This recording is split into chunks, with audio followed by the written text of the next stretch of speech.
Today we're making miniature Halloween coffins, the perfect eerie addition to your dollhouse, apothecary shelf, or spooky Halloween display. And the best part, you can make it two different ways using liquid polymer clay or resin.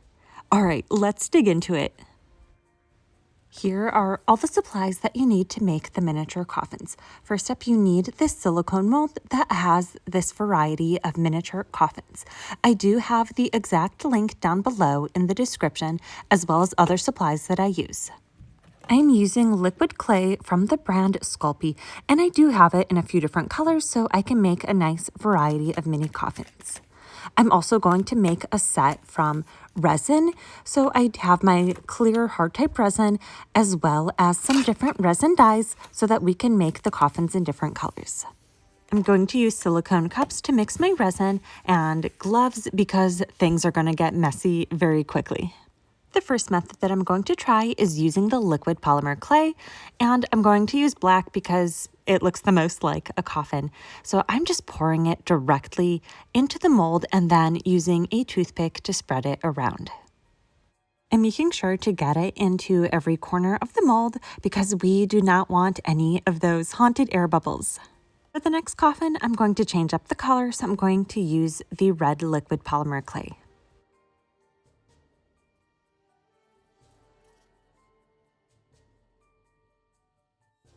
I'm going to make some more coffins using a few different colors until I fill out the mold.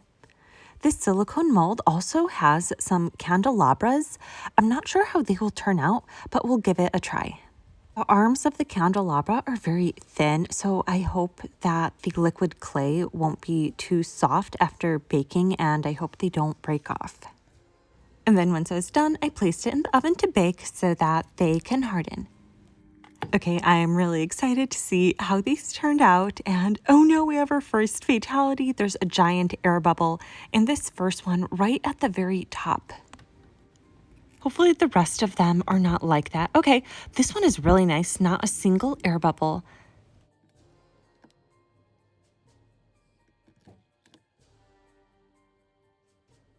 It's looking like the rest of them are turning out really nice without any air bubbles or too many imperfections. Okay, this last one unfortunately has an air bubble at the very top. I think it's something about that really thin outline that causes the air bubble. I'm very nervous about how this candelabra turned out just because it has some very thin components, but I'm very surprised with how nice it looks just because we got air bubbles in some of the other ones. I just have to peel away some of that extra liquid clay that went over the sides when I was pouring it in, but overall it looks really nice. All right, now moving on to the second method using resin. I have three different colors. The black is an opaque, so you won't be able to see through it. I also have a opaque red, and then I have a transparent purple.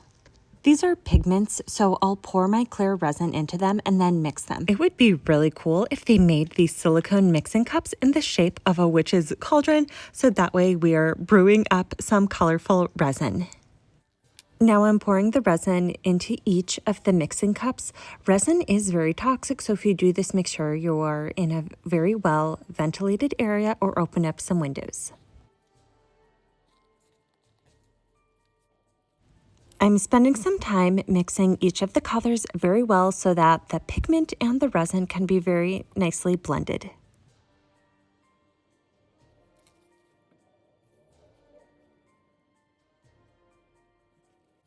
I'm using my mixing toothpick to place the resin into the molds very nice and slow, and that way I can fill out each of the corners and make sure that we don't have any air pockets.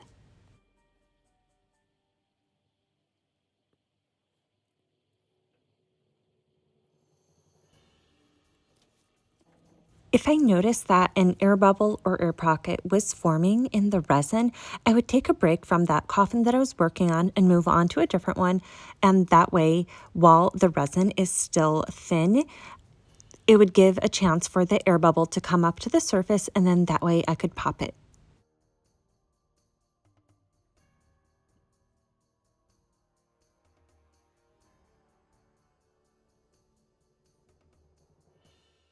Once I was done filling out each of the coffins that I wanted, I placed the mold to the side for like 5 minutes so that the air bubbles can come up to the surface, and then I used my toothpick to pop each of the air bubbles. Then I placed the mold with the resin underneath a UV light so that it could cure and harden. All right, it's the moment of truth. Let's see how these turned out. Okay, they turned out really nice. I like how glossy and shiny they are. Let's see the candelabras. Oh, okay, I noticed that the resin is a lot more harder, so it's a lot more firm than the liquid clay. Liquid clay, once it hardens, it still is very flexible, whereas these are very hard and will not bend at all. I am really loving these transparent ones. I kind of wish I made them in a few more transparent colors. I can always go back and make some more, but I love the dark transparent purple. The solid colors look a little bit like chocolate. Actually, that's a really great idea to use these molds for chocolate. You might want to buy a separate mold than the ones you use for resin. I'm not sure how toxic resin is once it touches the mold, so you might want to buy a separate one if you want to use it for food. Let's compare and contrast the resin to the liquid polymer clay to see which one we like better. I do like how glossy the resin is, but I also like that the liquid clay is matte.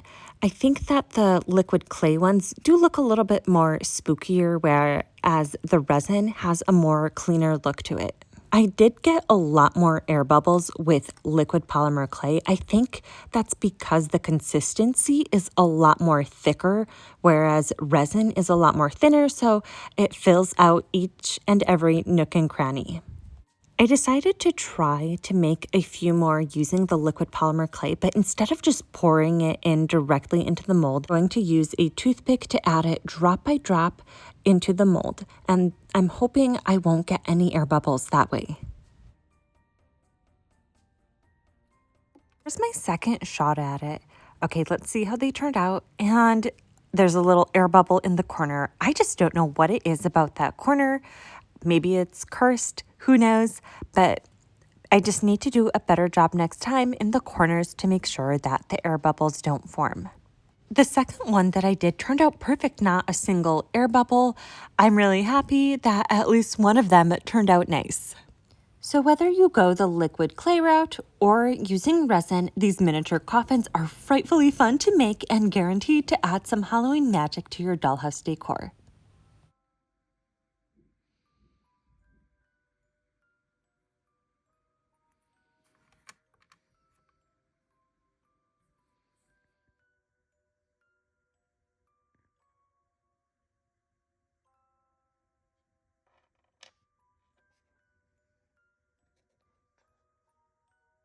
Let me know what you guys think down below in the comments. Don't forget to like this video and subscribe to my channel, and have a spooktacular Halloween.